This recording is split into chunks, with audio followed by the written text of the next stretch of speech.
¿Qué tal, amigos? Bienvenidos a Record. Hoy continuamos con nuestros programas especiales junto al Centro de Gobernanza Pública y Corporativa, donde estamos invitando a cada uno de los candidatos a la gobernación de Puerto Rico y tratamos los temas sobre gobernanza, transparencia y también rendición de cuentas. Son las mismas preguntas para cada uno de los candidatos a la gobernación de Puerto Rico.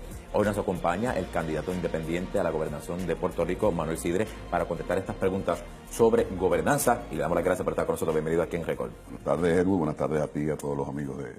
La pregunta arrancada, inmediatamente. Gobernanza, ¿cómo la define? Es la capacidad de un pueblo de definir y resolver sus asuntos de una forma pacífica. Transparencia, ¿cómo la definimos? La muestra de lo que se hace, cómo se hace, sin ningún tipo de limitación en lo que se muestra. Yo siempre uso un ejemplo de transparencia cuando dicen conéctate a www.aee.com. Y te conectas y sin embargo cuando accesas la página de la Autoridad de Energía Eléctrica te das cuenta que la información es filtrada y es editada, lo que le hace un flaco servicio a ese proceso de transparencia, que sin duda alguna afecta la información que debe recibir el constituyente para en su momento dado hacer recomendaciones, insertarse como participación activa, tomar decisiones, hacer su voto, tomar sus decisiones. O sea, es algo que va muy de la mano de un proceso que tiene que insertarse como parte de esa gobernanza que requiere para resolver esos problemas que aquejan al país y que tanto conflicto traen. Y cuando hablamos de rendir cuentas, rendición de cuentas. La palabra más cómica para esa palabra es accountability. Yo la defino de una forma más sencilla. Es que tenemos que enfocarnos no en el esfuerzo y en los resultados, y los resultados se tienen que mostrar. Cuando se planifica un presupuesto, la parte numérica no necesariamente es la primera. Se requiere de un análisis interno, de un análisis externo, y en ese análisis interno y en ese análisis externo se establecen cuáles son los objetivos primordiales de ese plan. Y ese objetivo primordial de ese plan no es letra muerta, es lo que rindes al final del proceso, qué resultados trajo a la mesa. Y aquí básicamente está contestada la pregunta, pero queremos enfatizar en la misma. Cuando entonces unimos las palabras y las frases, transparencia, gobernanza y rendición de cuentas, ¿cómo usted las relaciona? ¿Cómo este concepto puede estar relacionado uno con el otro? Fíjate, yo siento que es el constructor de confianza más importante y más necesario en nuestro país. Y contesto de esta forma porque el disuasivo precisamente de lo que trae que estos procesos de gobernanza, de transparencia, de rendición de cuentas, que yo le añado dos más, lealtad en el pueblo y no en agendas particulares, precisamente nacen cuando el país necesita más que nunca, no solamente en ver la dirección hacia donde va, sino necesita ver y conocer el cómo, el cuándo y con quién. Y este país, uno de los ejemplos muy grandes es el Departamento de Educación. No tiene una filosofía educativa, nadie puede decir... ¿Educar para qué? Educar para qué, pero voy más arriba, no tiene una visión. Sin embargo, cuando asistimos a una oficina de gobierno, vemos la foto del gobernador, pero nadie sabe cuál es la visión del país. Entonces, si un país no sabe para dónde va, ya llegó. Si un país no tiene dentro de su estructura un proceso democrático, que no es otra cosa que la gobernanza, que sea transparente, de la mano de la rendición de cuentas, pues empieza a aflorar de una forma contundente la desconfianza, la distancia del pueblo de su realidad, que en algunos casos como el nuestro, pues muchas veces prefieren coger un pasaje e irse y no insertarse en el proceso. Pero quería destacar algo. Esta mañana cuando venía para el programa, estuve oyendo un anuncio de radio de la alcaldesa de San Juan. Y hablaba de que ella gobierna para todos, ¿verdad? No voy a entrar en la validez o en la no validez.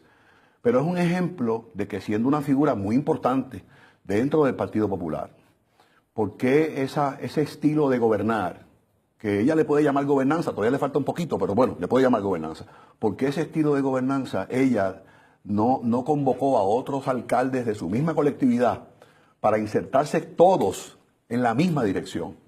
Y entonces evitar que 78 pueblos se comporten como 78 países diferentes, con miradas distintas, con inclusiones distintas y con exclusiones distintas. ¿Le tocaría a ella o le tocaría al gobernador posiblemente? Yo creo que una de las cosas que he conversado con mucha frecuencia sobre este tema de gobernanza es que aquí no puede haber protagonismo. Aquí el liderato nace del deseo.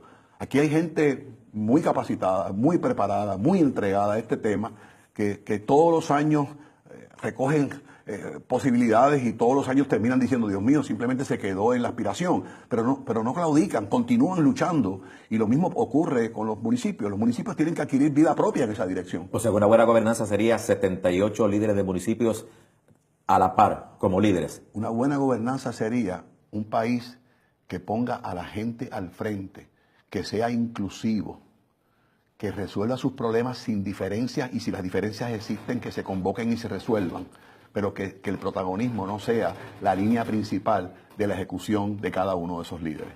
El país que aspiramos y que queremos todos los puertorriqueños debe estar en manos de aquellos líderes que pongan a Puerto Rico primero, por encima de cualquier otra consideración. Y la gobernanza, la transparencia, la rendición de cuentas son elementos importantes para lograr ese fin. Por ley, todos los candidatos que aspiran a un puesto electivo tienen que presentar sus estados financieros. Y la realidad es que eso no está ocurriendo. Manolo Sidre, ¿presentó su estado financiero? Mira, yo vengo del mundo empresarial y cuando sometí mi candidatura, sometí toda la documentación hasta noviembre del 2015. Si por alguna razón, o al ser electos en el noviembre del 2016, pues me tocará demostrar todos los estados financieros que yo pueda tener. De acuerdo a que esa información tiene que ser divulgada, tiene que ser presentada. Yo pienso que sí, pero creo también que debe ser divulgada en los procesos que verdaderamente tenga consecuencias. Yo creo que Puerto Rico necesita tener un departamento de ética gubernamental que me parece a mí que funciona bastante bien, que sea un fiscalizador, pero más que nada que sea un monitor del comportamiento financiero del candidato. Porque lo importante no es necesariamente cómo empezó, sino cómo va. Y cuando usted tiene un salario promedio de $70,000 al año y usted entró con un capital neto de $100,000, es imposible que usted sea millonario en 4 años. Es imposible que sea millonario en 4 años. O sea, no hay magos en la tierra. Así que con esto dicho, me parece que entregar el estado financiero debe ser una realidad que todo candidato en su momento debe hacer. De hecho, el nuestro lo entregamos al Comité de Ética. Pero a la misma vez, lo importante no es entregarlo, lo importante es que haya la debida supervisión y el debido monitoreo, de manera tal que puedan detectar cualquier anormalidad y detectarla a tiempo y no esperar a que pasen los años y después. Y deben estar en la Comisión Estatal de Elecciones ahí antes de ser electo al puesto. Bueno, cuando tú presentas tu candidatura a la comisión, no solamente son los estados, son planillas por 10 años, certificado de buena conducta, asume, good standing corporativo, estado financiero, pero una vez ya eres un candidato formal acreditado por la comisión, los estados financieros pasan al Comité de Ética, ¿cómo se llama? El ¿Contralor electoral? No, ética gubernamental, que es el custodio de esa información. Ahora, vamos a hablar sobre los procesos de formulación de políticas públicas del país. ¿Usted se propone cambiar, se propone ampliar ese proceso? La política pública de Puerto Rico pasa exactamente con las regulaciones y con las leyes que se legislan todos los días en la legislatura. Yo creo que Puerto Rico está sobreregulado, sobrelegislado y sobre... Hay ley para todo. Tú no tienes idea para cuánto no hay ley. Y muchas de ellas ni siquiera funcionan ya, ni se ejercen. Pero peor todavía, no solamente que no funcionen. En el día de hoy, el secretario de Hacienda, de la mano del director de la Oficina de Gerencia y Presupuesto, identificaron $2,000 millones que están asignados en leyes y fondos restrictos que datan de 1960. Así que lo primero que hay que hacer antes de evaluar qué vamos a cambiar, que es lo que ha sido característico en Puerto Rico por los últimos 48 años, vamos a evaluar qué es lo que hay, qué es lo que funciona y establecer un plan para mejorar lo que está funcionando, para eliminar lo que no tiene sentido y para evaluar qué otras legislaciones son necesarias para temperar a Puerto Rico a los tiempos. Políticas públicas que para mí son fundamentales, que Puerto Rico, por ejemplo, sea un país de ley, pero sea un país de orden. Política pública de Puerto Rico es que la educación es el centro del todo en Puerto Rico. Política pública para mí es que la salud es un derecho de todos los puertorriqueños.